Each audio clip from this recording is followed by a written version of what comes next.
Hello everyone, welcome to Lasya tailoring. So ఈరోజు వచ్చేసి piping వేసి కట్ వర్క్ చూపిస్తాను. So cross cutting with lining blouse అనమాట. ప్లీజ్ డోంట్ స్కిప్ అండి. Please like, share, subscribe. ఇక్కడ వచ్చేసి నేను డైరెక్ట్గా ఇలాగా బ్లౌజ్తో మెజర్స్ అనేవి చూపిస్తాను. సో టేప్ అయితే యూస్ చేయట్లేదు. సో ఇక్కడ ఎక్స్ట్రాస్ ఉన్నాయి కట్ చేసుకున్న తర్వాత ఒక హాఫ్ ఇంచు మీరు మార్జిన్ అనేది చేసేసుకోండి. బ్యాక్ పార్ట్ చూపిస్తున్నాను. సో ఇక్కడ ఈ బ్లౌజ్కి ఒక హాఫ్ ఇంచ్ మెజర్ అనేది తక్కువ ఉంది. సో దానికోసం నేను ఇక్కడ ఒక హాఫ్ ఇంచ్ పెంచుకుంటున్నాను. సో ఇలాగా హాఫ్ ఇంచ్ మార్జిన్ చేసేసుకోండి. ఓకే, స్ట్రెయిట్గా ఒక లైన్ అనేది ఇచ్చేసేయండి. లేదు మాకు కరెక్ట్గానే ఉందండి పొడవు వచ్చేసి అంటే డైరెక్ట్గా ఒక హాఫ్ ఇంచ్ ఆల్రెడీ మార్జిన్ చేస్తాం కదా, దానికి పట్టేసుకోండి. ఎక్స్ట్రా ఏం తీసుకోవద్దు. ఓకేనా? సో ఇలా చూసుకున్న తర్వాత మనం చుట్టుకొలత అనేది ఇలాగ తీసుకోవాలి. ఇలాగా ఫోర్గా ఫోల్డ్ చేసేసి పెట్టేసుకోండి. ఓకే, టైట్గా పట్టుకోండి. మీకు ఎంతవరకు వస్తే అంతవరకు మార్జిన్ అనేది చేసేయండి. ఓకేనా? సో సైడ్ ఖర్చుకి అలాగే బ్యాక్ సైడ్ డాట్స్ కోసం 2.5 తీసుకుంటున్నాను ఎక్స్ట్రా. మీకు ఒకవేళ ఇంకా కావాలి అనుకుంటే 3 ఇంచెస్ కూడా తీసుకోవచ్చు, నో ప్రాబ్లం. ఓకే, తర్వాత వచ్చేసి ఇక్కడ పొడవు చూస్తున్నాను. షోల్డర్ నుండి బ్యాక్ డాట్స్ అనమాట. సో ఇలాగా మనం మార్జిన్ చేసుకున్న లైన్ ఉంది కదా, అక్కడ నుండి పట్టేసేయండి. షోల్డర్స్ ఎప్పుడు కూడా పైనకి ఇలాగా చూసేట్టు పెట్టుకోండి, ఫోల్డింగ్ పెట్టుకోవద్దు. ఓకే, పొడవు తక్కువ అవుతుంది. తర్వాత వచ్చేసి నెక్ చూసుకోవాలి కదా, ఇక్కడ మీరు ఫోల్డింగ్ చేసేయండి. నేను చూపిస్తున్న విధంగా మధ్యలోకి ఫోల్డింగ్ అనేది వస్తుంది. సో ఇలాగ డైరెక్ట్గా చూసుకున్న తర్వాత ఒక 1/2 ఇంచు మెజర్ పైన పెట్టేసేయండి. ఒకవేళ మీకు మిడిల్ సైజ్ కరెక్ట్గా ఉంది, ఇలా ఎక్స్ట్రా తీసుకున్నప్పుడు పొడవు అవుతుంది అనుకుంటే ఫస్ట్ లైన్ నుండి పట్టేసుకోండి. ఓకేనా? తర్వాత వచ్చేసి ఇలాగా మనం స్టిచ్ వేసుకున్న కుట్లు ఉంటుంది కదా, అక్కడ సైడ్ నుండి మీకు పైనకి స్టిచ్ వచ్చేట్టు మనం జాయిన్ చేసుకున్న స్టిచ్ పైన ఉండేట్టు ఇలాగ చూసుకొని మార్జిన్ చేసేసుకోండి. ఇలాగ స్ట్రెయిట్ లైన్ అనేది ఇచ్చేసేయండి. ఇది వచ్చేసి ఒక 1.5 ఇంచ్ స్కేల్ అనమాట. సో డైరెక్ట్గా 1.5 ఇంచు మనము సైడ్ ఖర్చుల కోసం తీసుకున్నాం కదా, అదే మెజర్ అనేది తీసుకున్నాను అనమాట. తర్వాత ఇట్లాగా స్ట్రెయిట్గా ఒక లైన్ ఇచ్చేసేయండి. తర్వాత మనకి ఇక్కడ నెక్ విడ్త్ అనేది చూడాలి కదా, సో దానికోసం నేను 4.75 ఇంచులు తీసుకున్నానండి. 5 ఇంచులు అయితే తీసుకోలేదు.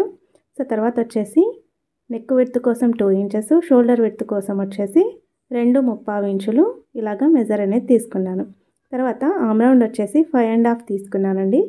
సో మీరు ఇలాగా 6 అయినా తీసుకోవచ్చు, కాకపోతే నేనైతే 5.5కి కరెక్ట్ మెజర్ అనమాట. ఇది 30 ఇంచెస్ బ్లౌజ్ కాబట్టి. సో తర్వాత వచ్చేసి ఇక్కడ 1.5కి 1.35 ఇంచులకి మీరు రౌండ్ షేప్ అనేది తీసేయండి.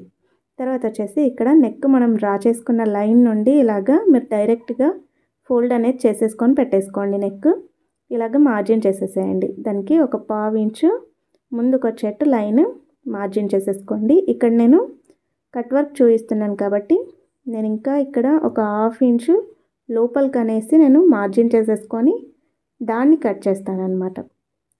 ఎందుకు అంటే ఇలా కట్ చేసేసుకున్న తర్వాత దీనికి పైపింగ్ వేసేస్తాను. నేను పైపింగ్ వేసుకున్న తర్వాత నేను కట్ వర్క్ అనేది జాయిన్ చేస్తాను. అది ఎలాగో స్కిప్ చేస్తే మాత్రం అర్థం కాదండి, స్కిప్ చేయకుండా చూడండి. ఓకే, సో ఇక్కడ వచ్చేసి నేను షోల్డర్ లెంత్ నాకు ఫ్రంట్ పార్ట్కి ఎంత అవసరం అనేది చూసుకోవడానికి ఇక్కడ ఒక 1/2 ఇంచు సగానికి కట్ చేసేస్తున్నాను. ఓకేనా? సో ఇక్కడ కరెక్ట్గా మీరు మెజర్ చూసేసుకొని కట్ చేసుకోండి. ఓకేనా? సో టోటల్గా కంప్లీట్ అయిన తర్వాత ఫ్రంట్ పార్ట్ అనేది చూపిస్తాను. సో ఇలాగ నీట్గా కట్ చేసుకోండి. ఏదైనా డౌట్స్ ఉంటే కమెంట్ బాక్స్లో అడిగేసేయండి. ఓకేనా? ప్లీజ్ డోంట్ స్కిప్ అండి. Please like, share, subscribe. So ఇలాగ మొత్తం కూడా కట్ చేసేసుకోండి. ఓకేనా? సో తర్వాత వచ్చేసి మనం ఇక్కడ కట్ వర్క్ వస్తుంది కదా, సో దానికోసం తర్వాత వచ్చేసి ఇక్కడ ఆపోజిట్లో హ్యాండ్స్ వస్తాయి. ఈ హ్యాండ్స్ అయితే నాకు ఇక్కడ సరిపోవు, ఫుల్ హ్యాండ్స్ తీసుకుంటాను కాబట్టి డైరెక్ట్గా ఫ్రంట్ పార్ట్ అనేది నేను ఇక్కడ తీసుకుంటున్నాను. ఒక 2 ఇంచెస్కి ఇలా ఫోల్డ్ చేసేసి పెట్టేసుకొని చుట్టూ కూడా మార్జిన్ అనేది చేసేయండి. తర్వాత వచ్చేసి నేను ఇక్కడ హ్యాండ్స్కి వేరే బ్లౌజ్ పీస్ కాటన్ లైనింగ్ అనేది వేరే తీసుకున్నాను. మీకు ఒకవేళ అలా తీసుకోవాలనుకుంటే 1 మీటర్ డైరెక్ట్గా మెజర్ అనేది కట్ చేయించుకోండి. ఓకేనా? సో ఇక్కడ డిస్టెన్స్ మెయింటైన్ చేయండి. ఒక 1/2 ఇంచ్కి ఇలాగ ఎక్స్ట్రా తీసుకోండి సైడ్ ఖర్చుల కోసం. సో తర్వాత వచ్చేసి ఇలాగ స్ట్రెయిట్గా లైన్ మార్జిన్ చేసేసి ఫ్రంట్ నెక్ అనేది తీయాలన్నమాట ఈ సైడ్. ఓకేనా? సో ఇది క్రాస్ కటింగ్ కాబట్టి క్రాస్గా వేయండి. మీరు ఇక్కడ ఉక్కు పట్టి వస్తుంది, ఉక్కు పట్టి సైడ్ మాత్రమే మీరు నెక్ అనేది చూసుకోండి ఇలాగా. సో షోల్డర్స్ అనేవి మనం జాయిన్ చేస్తాం కాబట్టి ఆ లెంత్ కొంచెం వదిలేసి పట్టండి. తర్వాత ఇక్కడ ఉక్కు పట్టి సమానంగా మనం లైన్ డ్రా చేసిన దానికి సమానంగా ఉండాలి. దీనికి ఒక 1/2 ఇంచు పైనకి పెట్టేసి లైన్ మార్జిన్ చేసేయండి. సో ఇలా మార్జిన్ చేసుకోవడం అయిపోయిన తర్వాత మీరు కింద వచ్చేసి ఒక 1 ఇంచ్ మెజర్ డ్రా చేసుకోండి. ఈ మిడిల్ పార్ట్ వచ్చేసి 1/2 ఇంచు ఎక్స్ట్రా ఉండాలి. ఎవరికైనా కూడా ఈ మిడిల్ పార్ట్ 1/2 ఇంచ్ అయితే సరిపోతుంది. లేదు ఇంకా హైట్ తక్కువ ఉంది అనుకుంటే 1 ఇంచ్ తీసుకోండి. తర్వాత ఈ సైడ్కి ఒక 1/2 ఇంచ్ కూడా డ్రా చేసేసుకోండి. ఇలాగా కలిపేసేయండి ఒక 1/2 ఇంచ్కి. తర్వాత వచ్చేసి మీకు ఒకవేళ నెక్ ఇలాగా చిన్నగా వస్తుంది అనుకుంటే ఇంకొంచెం ఒక 1/2 ఇంచు ఇలాగా ముందుకు అనేసి లైన్ అనేది డ్రా చేసుకోండి. నెక్ బ్రాడ్గా వస్తుంది. తర్వాత వచ్చేసి ఇక్కడ ఒక 1/2 ఇంచు ఆమ్ రౌండ్ కోసం ఫ్రంట్ పార్ట్ కదా, సో దీనికి ఇలాగా మార్జిన్ చేసేసుకోండి. డైరెక్ట్గా కట్ చేసేయండి. ఇది వచ్చేసి మనకి ఫ్రంట్ కూడా రైట్ సైడ్ మాత్రం నేను కట్ వర్క్ ఇస్తున్నాను. సో అది తర్వాత కట్ చేసి చూపిస్తాను. ఓకేనా, ఇప్పుడైతే సమానంగా కట్ చేసేస్తున్నాను. నేను మిగతా క్లాస్లో ముందు నేను కట్ చేసేసి చూపిస్తాను. ఓకేనా, సో ఇలాగా మొత్తం కూడా నీట్గా కటింగ్ అనేది ఇచ్చేసేయండి. ఎప్పుడు కూడా కటింగ్ మీరు మార్జిన్ చేసుకున్న లైన్ పైనే కట్ చేయండి. ఎక్స్ట్రాస్ ఏవి తీసుకోకండి, తక్కువ కూడా చేయొద్దు. ఓకేనా, సో ఇలా కంప్లీట్ అయింది కదా. ఇప్పుడు ఫ్రంట్ బ్యాక్ కంప్లీట్. ఇంకా ఇక్కడ మిగిలిన క్లాత్లో మనం క్రాస్ బెల్ట్లు అనేవి తీసుకోవాలి. ఇలాగ డబుల్ ఫోల్డ్ చేసేసి ఒక 3.5కి ఒక మార్జిన్ పెట్టేసుకోండి ఇక్కడ. తర్వాత వచ్చేసి మిడిల్లో 2.5 తీసుకోండి. ఈ చివరికి వచ్చేసరికి 3 ఇంచెస్ తీసుకోండి. సో ఇలాగా ఒక 1.5 ఇంచ్ మెజర్ తక్కువ చేసేసి మీరు ఇలాగ లైన్ అనేది డ్రా చేసుకోండి. తర్వాత వచ్చేసి మీరు ఇలాగ డైరెక్ట్గా లోత్ అనేది తీసేసుకున్నారనుకోండి, క్రాస్ బెల్ట్ కంప్లీట్ అనమాట. సో ఇలాగా కటింగ్ అనేది ఇచ్చేసేయండి. తర్వాత వచ్చేసి నేను ఇక్కడ ఫుల్ హ్యాండ్స్ ఇక్కడ ముందర ఒక ఘాట్ అనేది పెట్టేసుకోండి, ఫ్రంట్ వస్తుంది అది. సో ఇలాగ ఇంకో క్లాత్ తీసుకొని నేను ఇందులో ఫుల్ హ్యాండ్స్ పఫ్ హ్యాండ్స్ అనేవి చూపిస్తున్నాను. సో కింద వచ్చేసి కట్ వర్క్ బార్డర్ అనేది వస్తుంది ఒక 1.5 ఇంచ్. సో ఇలాగ డైరెక్ట్గా డబుల్ ఫోల్డ్ అనేది చేసేయండి. కింద ప్యాక్ ఉంటుందండి, సైడ్కి కూడా ప్యాక్ ఉంటుంది. మన సైడ్ ఎప్పుడు కూడా ప్యాకే ఉంచుకోవాలి హ్యాండ్స్కి. సో ఇక్కడ వచ్చేసి టోటల్గా నాకు పొడవు వచ్చేసి 7.5 తీసుకున్నాను. తర్వాత వచ్చేసి ఎక్స్ట్రా ఒక 1.5 ఇంచ్ ఎక్స్ట్రా తీసుకున్నాను అనమాట. సో యాక్చువల్గా లెంత్ వచ్చేసి 9 ఇంచెస్ పొడవు, కాకపోతే అందులో నేను మైనస్ చేసి తీసుకున్నాను కాబట్టి 7.5 ఇంచ్ ఏమో పొడవు తీసుకున్నాను. 1.5 ఏమో మనకి కూర్చో పెడతాం కదా, దానికోసం పైకి వెళ్ళిపోతుంది కదా, దానికోసం తీసుకున్నాను. అలాగే ఇక్కడ 5 ఇంచ్ ఇలాగా మార్జిన్ చేసేసుకోండి. 5 ఇంచెస్కి ఇలాగ 2 సైడ్స్ కూడా ఇలాగ మార్జిన్ అనేది చేసేసుకొని స్ట్రెయిట్ లైన్ ఫామ్ చేయండి. మీ ఇష్టం అండి, మీరు 5 ఇంచే తీసుకోవాలనేసి ఏం రూల్ లేదు. మీ క్లాత్ని బట్టి, మీకు ఒకవేళ క్లాత్ ఎక్కువ ఉంటే ఇంకా 6 ఇంచెస్ తీసుకోవచ్చు, 7 ఇంచెస్ తీసుకోవచ్చు. పఫ్ అనేది ఎక్స్ట్రా వస్తుందన్నమాట, కుచ్చు అనేది ఎక్కువ వస్తుంది. అలా కావాలి అనుకుంటే మీరు ఇంకా లెంత్ ఎక్కువ తీసుకున్నా నో ప్రాబ్లం. ఇక్కడ చుట్టుకొలత వచ్చేసి నాకు టోటల్గా 10 ఇంచెస్ అంటే 5 ఇంచెస్కి మార్జిన్ చేస్తున్నాను నేను ఇక్కడ. తర్వాత వచ్చేసి ఖర్చు కోసం 1.5 ఇంచ్ అనమాట. మీరు ఒకవేళ ఇంకా ఎక్కువ కావాలి అనుకుంటే కూడా 2 ఇంచెస్ తీసుకోవచ్చు, 1.5 తీసుకోవచ్చు, 1.5 తీసుకోవచ్చు, మీ ఇష్టం అది. సో తర్వాత వచ్చేసి ఇక్కడ హ్యాండ్ డౌన్ అనేది తీసుకోవాలి. సో ఈ హ్యాండ్ డౌన్ కోసం 3 ఇంచెస్కి మార్జిన్ చేస్తున్నాను నేను. 3 ఇంచెస్ మార్జిన్ చేసుకున్న తర్వాత దీనికి మీరు డౌన్ అనేది బ్యాక్ పార్ట్ ఉంటుంది కదా, దాన్ని ఒకసారి మెజర్ చూసుకోండి. ఇక్కడ షోల్డర్ ఫోల్డ్ చేసిన తర్వాత డైరెక్ట్గా ఆమ్ రౌండ్ అనేది లెంత్ కొలుచుకొని దానికి ఎంతవరకు అయితే ఉంటుందో అంతవరకు మార్జిన్ చేసేసి ఇలాగా 1.5 ఇంచ్కి ఒక లైన్ పెట్టేసుకొని అక్కడ నుండి మీరు డైరెక్ట్గా షేప్ అనేది ఇవ్వండి హ్యాండ్కి. సో చూసుకోండి, మీరు మీ లెంత్ ఎంత ఉందో అంత చూసుకున్న తర్వాత మార్జిన్ చేయండి. ఒకవేళ ఎక్కువైనా తక్కువైనా కూడా మనకి ఈ పఫ్ హ్యాండ్స్ ఉంటాయి కాబట్టి ఒక కుచ్చు 2 కుచ్చులు తీసేసినా లేదంటే యాడ్ చేసినా కూడా మీకు స్టిఫ్గా వస్తుంది, నో ప్రాబ్లం. జాయింట్స్ అయితే ఏం పడవండి. తర్వాత వచ్చేసి ఇక్కడ 1 ఇంచ్ ఇలా మార్జిన్ చేసేసుకొని డౌన్ అనేది ఇచ్చేసేయండి. ఓకేనా, సో 1 ఇంచే ఎందుకు అనంటే మనం వేరే దానికి 1.5 నుండి రౌండ్ షేప్ అనేది తీస్తాం కదా, ఇక్కడ ఏంటంటే మనకి పైనకి వెళ్ళిపోతుంది, ఈ లైన్ అనేది పైనకి వెళ్ళిపోతుంది కాబట్టి నేను 1 ఇంచ్కే మార్జిన్ చేస్తున్నాను. సో ఇక్కడ ఎక్స్ట్రా 1.5 ఇంచ్ తీసుకున్నాం కదా, దానికి మనం ఇక్కడ కలిపేసేయాలన్నమాట ఈ లైన్ వచ్చేసి హ్యాండిల్ లైన్. సో దానికోసం ఇక్కడ 5 ఇంచ్ తీసుకున్నాం కదా, ఆ 5 ఇంచ్ని ఇలాగా సగానికి ఫోల్డ్ చేస్తే 2.5 వస్తుంది కదా, ఆ 2.5కి ఇలాగా డైరెక్ట్గా మార్జిన్ అనేది చేసేయాలి. సో ఆ షేప్ రావడం కోసం 1 ఇంచ్ అనేది తీసుకున్నాను అనమాట. సో ఇలాగ కట్ అయితే చేసేయండి, కటింగ్ మొత్తం కూడా నీట్గా కట్ చేసేయండి. కట్ చేసి కింద ప్యాక్ ఉంటుంది, దాన్ని ఓపెన్ చేసేయండి. సైడ్ ఎప్పుడు కూడా ఓపెన్ చేయొద్దు. సో కింది మాత్రమే మీరు ఓపెన్ చేయండి. సో ఇలాగ కట్స్ అనేవి ఇచ్చేసేయండి కింద సైడ్లకి కూడా. మీరు ఇలాగ ఓపెన్ చేసిన తర్వాత మనం ఇక్కడ కుర్చీల కోసం మనం ఎక్స్ట్రా 1.5 తీసుకున్నాం కదా లెంత్, ఆ 1.5 ఇంచ్ ఇక్కడ లెంత్ కుర్చీలకు వెళ్ళిపోతుంది కాబట్టి మనం ఇక్కడ ఎక్స్ట్రా ఒక 1.5 ఇంచ్కి మార్జిన్ చేసుకొని అక్కడి నుండి మీరు కుర్చీ అనేది స్టార్ట్ చేయాలి. ఓకేనా? సో పైన కింద ఈక్వల్గా మీరు లెంత్ అనేది కట్ చేసుకోండి.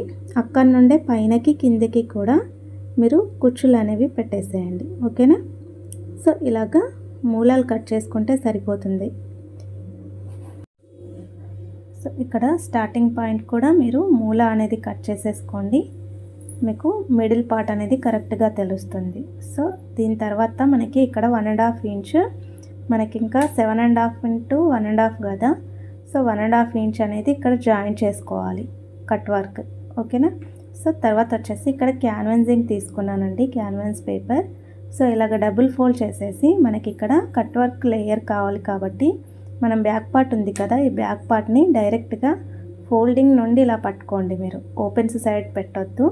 ఫోల్డింగ్ మనకి నెక్ ఎలా వస్తుందో అలానే మనం పేపర్ని కూడా పెట్టేసుకొని మనం రౌండ్గా షేప్ ఎలా ఉందో అదే మెజర్ అనేది మీరు డ్రా చేసేసుకోండి. ఇలా ఎక్స్ట్రా ఒక 1/2 ఇంచ్ పెట్టుకున్నాను నేను, మనకి స్టిచ్చింగ్లో వెళ్ళిపోతుంది అది. సో దీనికి ముందు ఒక 1/2 ఇంచ్ మనం ఎక్స్ట్రా పెట్టుకోవాలన్నమాట. ఇక్కడ సర్కిల్గా 2 సర్కిల్స్ నేను గీసుకొని ఇలాగ షేప్ అనేది ఇచ్చేసుకున్నాను. తర్వాత వచ్చేసి ఇంకో 1/2 ఇంచ్కి ఇలాగ ముందుకనేసి నేను ఒక 1/2 ఇంచ్కి డ్రా చేసేసుకున్నాను. ఇందులో నేను ఇక్కడ షేప్ అనేది ఇస్తున్నాను కట్ వర్క్ది. సో ఇలాగ పెట్టేసుకొని మీరు పెన్తో మార్జిన్ చేసుకోండి. ఇది క్లియర్గా కనిపించట్లేదు కదా, నేను ఇలాగ చూపిస్తున్నాను. సో ఇది ఇలాగా వస్తుందన్నమాట. సో మీరు స్టార్ట్ చేసేప్పుడు మొత్తం కూడా స్టార్టింగ్ నుండి ఇలాగ మార్జిన్ చేసేసుకోండి. మనం పెట్టే ఈ కట్ వర్క్ పీస్ ఉంది కదా, దాన్ని ఇంకో పేపర్కి మాత్రం సగాన్ని నుండి పెట్టాల్సి ఉంటుంది, నేను అది కూడా చూపిస్తాను. సో ఇలా నీట్గా మొత్తం కూడా మార్జిన్ చేసేసుకొని కటింగ్ అయితే చేసేసుకోండి. సో ఇలాగ చేసేసుకున్నారు కదా, ఇప్పుడు మొత్తం కూడా కట్ చేసేసుకొని మీరు రెడీగా పెట్టేసుకోండి. ఇది ఫ్రంట్ పార్ట్కి కూడా, బ్యాక్ పార్ట్, అలాగే హ్యాండ్స్కి 3 లేయర్స్ కూడా ఇలానే వస్తాయి కాబట్టి ఇలానే మీరు కట్ చేసేసుకొని పెట్టేసుకోండి. జాయింట్ ఎలా స్టిచ్ చేయాలి అనేది నెక్స్ట్ క్లాస్లో చూపిస్తాను. సో ఇలాగా నీట్గా కట్ చేసుకోండి, షేప్ అనేది షేప్ అవుట్ చేయకండి. తర్వాత వచ్చేసి ఒక 1 ఇంచ్ ఎక్స్ట్రా సైడ్ నుండి కట్ చేసేసుకోవాలి. సో ఇలా వస్తుందన్నమాట మొత్తానికి. సో ఇలా కంప్లీట్ చేసుకున్న తర్వాత మీరు ఇంకో లేయర్ అనేది రావాలన్నమాట దీనికి. సో దానికోసం నేను ఇలాగా ఇంకో పీస్ తీసుకొని నేను ఇక్కడ డబుల్ లేయర్ కట్ వర్క్ అనేది చూపిస్తున్నాను. సో ఇలాగ ఇంకో లేయర్ పెట్టేసుకొని మనం ఇందాక మార్జిన్ చేసుకుంది ఉంది కదా, ఇక్కడ కింద కంపల్సరీ 1 ఇంచ్ డిస్టెన్స్ చూసుకోవాలి చుట్టూ కూడా. మనం ఇక్కడ ఒక 1/2 ఇంచు ముందుకని ఇలాగ డ్రా చేసేసుకోవాలి. దీనికి ఇంకా ముందుకు రావాలి కాబట్టి లేయర్ అనేది. సో ఇలాగ మార్జిన్ చేసేసుకొని కట్ చేసుకోండి. ఓకేనా? కట్ చేసేసుకొని దీనిపైన ఇంకోటి జాయింట్ అనేది వస్తుంది. మనం ఇందాక స్టార్టింగ్ నుండి మనము కట్ వర్క్ లేయర్ అనేది మనము మార్జిన్ చేసుకున్నాం కదా, ఈ లేయర్కి ఏంటంటే మధ్యలో నుండి మార్జిన్ అనేది చేయాల్సి ఉంటుంది. సో ఈ కట్ వర్క్కి నేను ఇలాగ రౌండ్ షేప్ మార్జిన్ చేసుకుంటున్నాను కదా, కటింగ్ మాత్రం వి షేప్లో వస్తాయన్నమాట, జిగ్జాగ్ షేప్లో నేను కట్ చేసుకుంటున్నాను. సో మీకు ఇలా అయితే ఇలా చేసుకోండి, లేదు జిగ్జాగ్ షేప్లో అయినా సరే అలా అయినా మార్జిన్ చేసుకోండి. స్టార్టింగ్ మాత్రం సగాన్ని నుండి వస్తుంది. ఓకేనా. సో ఇలా వస్తుందన్నమాట షేప్. దీన్ని ఒక 1/2 ఇంచ్ 1 ఇంచ్ మెజర్లో ఇలాగ చుట్టూ కూడా ఎక్స్ట్రా పీస్ అనేది కట్ చేసుకొని పెట్టుకోండి. సో ఇదే డిజైన్ హ్యాండ్కి ఫ్రంట్ పార్ట్ బ్యాక్ పార్ట్ 3 వాటికి కూడా వేసుకోవచ్చు. సో ఇదన్నమాట. దీనిపైన డిజైన్ మనకి ఎలా వస్తుందంటే ఇలా వస్తుంది. సో పైన సర్కిల్ షేప్ వస్తుంది, కిందికి వచ్చేసరికి ఇలాగా డిజైన్ వస్తుంది. సో తర్వాత ఇక్కడ ఫ్రంట్ మనం కట్ చేసుకోలేం కదా, ఓన్లీ రైట్ పార్ట్ మాత్రమే తీసుకోండి. మీరు రైట్ సైడ్ పార్ట్ మాత్రమే తీసుకొని దీనికి ఒక 1/2 ఇంచ్ మెజర్ ఇలాగా లైట్గా డ్రా చేసేసుకొని డైరెక్ట్గా కట్ చేసుకోవడమే అన్నమాట. ఓకేనా.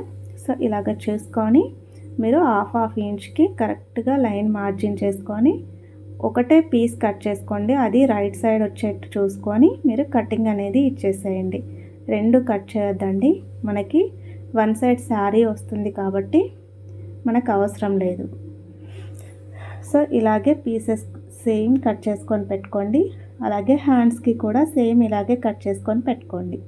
అయితే నేను ఇక్కడ షేప్ అనేది మనకి ఫస్ట్ పైపింగ్ వస్తుంది, పైపింగ్ తర్వాత కట్ వర్క్ పీస్ అనేది జాయిన్ చేస్తామన్నమాట. సో స్టిచ్చింగ్ క్లాస్లో క్లియర్గా చూపిస్తాను. సో ఇది వచ్చేసి మనకి మెయిన్ ఫ్యాబ్రిక్ అన్నమాట. ఈ మెయిన్ ఫ్యాబ్రిక్ పైన మనము ఫస్ట్ ఎలా కటింగ్ చేసుకోవాలి అనేది చూపిస్తాను. ఇక్కడ బార్డర్ వచ్చింది కదా కిందకి, ఈ బార్డర్కి ఒక 1 ఇంచ్ బ్యాక్ పార్ట్కి జాయింట్ అయ్యేట్టు నేను కిందికి పెట్టేసి డైరెక్ట్గా కట్ చేస్తున్నాను.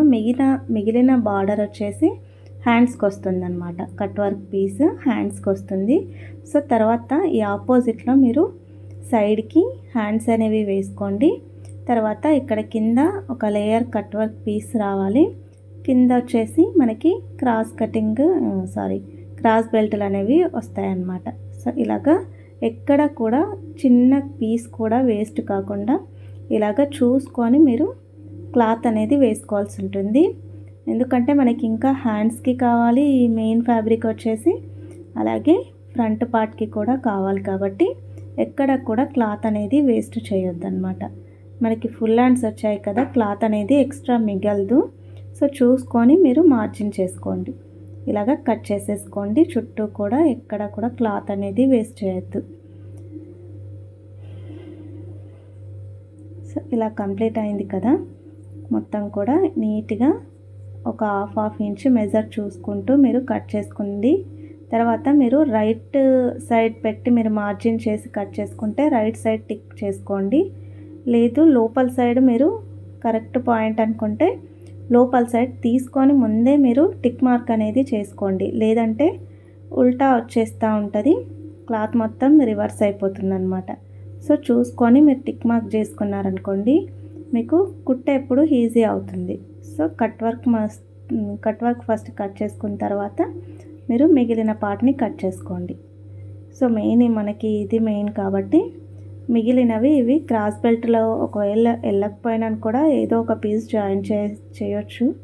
సో కట్ వర్క్ అలా కాదు కదా, మెయిన్ వస్తుంది కాబట్టి దీన్ని ఫస్ట్ తీసుకోండి. సో ఇలాగా రావాలన్నమాట మనకి జాయిన్ చేసేప్పుడు. సో తర్వాత వచ్చేసి మనకి ఈ క్రాస్ బెల్ట్ కూడా యాజ్ ఇట్ ఈస్ కట్ చేసేసుకొని పెట్టేసుకోండి. మళ్ళీ ఇందులో మనకి ఒక కాజా పట్టీ వస్తుందండి, ఆ కాజా పట్టీని కూడా కట్ చేసేసుకోవాల్సి ఉంటుంది, సింగిల్ వన్ ఒకటి. సో ఇది మాత్రం వేస్ట్ చేయకండి క్లాత్. సో ఇలా కంప్లీట్ చేసుకున్న తర్వాత ఈ మిగిలిన పీస్లో ఇక్కడ హ్యాండ్స్ అలాగే ఇక్కడ ఫ్రంట్ పార్ట్ కట్ చేసుకోవాల్సి ఉంటుంది. సో ఇదన్నమాట. తర్వాత వచ్చేసి మెయిన్ శారీ ఇది. ఈ శారీలో నుండి మనకి జాయింట్స్ కోసం కట్ వర్క్ కావాలి కదా, ఆ కట్ వర్క్ డిజైన్ ఆపోజిట్లో వేయడం కోసం ఈ శారీలో నుండి ఒక 8 ఇంచెస్ అలా కట్ చేసేసుకుంటున్నాను. నేను డైరెక్ట్గా ముందే దీనికి ఫాల్ అనేది వేసేసాను. సో ఈ ఫాల్ వేసిన దగ్గర నుండి నేను కట్ అయితే చేసేస్తున్నాను శారీని. సో ఇది ఇలాగ వచ్చింది కదా ఆపోజిట్లో. సో దీన్ని వేద్దామని చెప్పేసి ఇలా చూపిస్తున్నాను మీకు. సో దీన్ని మెజర్ చూసుకోండి మీరు. కట్ వర్క్ పీస్ మనము కట్ చేసుకుని ఉంది కదా, దీని మెజర్ చూసుకోండి ఫస్ట్. ఇలాగ మెజర్ చూసేసుకొని మనకి ఎన్ని ఇంచులు అయితే మనకు అవసరమో అన్ని ఇంచులు మీరు కటింగ్ అనేది చేసేయండి. సో ఎక్స్ట్రా వేస్ట్ చేయకండి, ఎందుకంటే సారీస్ చిన్నగా అయిపోతుంది, ఫ్రిల్స్ అనేవి రావు. సో వేస్ట్ చేయకుండా ఇలాగ మెజర్ అనేది చూసుకొని కట్ చేసుకోండి. సో టోటల్గా 8 ఇంచెస్ మెజర్ అనేది నేను చూసుకున్న తర్వాత డైరెక్ట్గా మార్జిన్ చేసేసుకొని కట్ చేసేస్తున్నాను. ఎప్పుడైనా మీకు బ్లౌజ్కి సారీలో పార్ట్ కట్ చేసుకొని వేసుకోవాలి అనుకుంటే ఫస్ట్ మనము ఇక్కడ స్టార్టింగ్ పాయింట్ ఏదైతే ఉంటుందో అక్కడ మాత్రమే కట్ చేసుకోవాలండి. ఎక్స్ట్రా కొంగు సైడ్, పళ్ళు సైడ్ అంటారు కదా, పళ్ళు సైడ్ అసలే తీయొద్దు. ఓకేనా? So thanks for watching.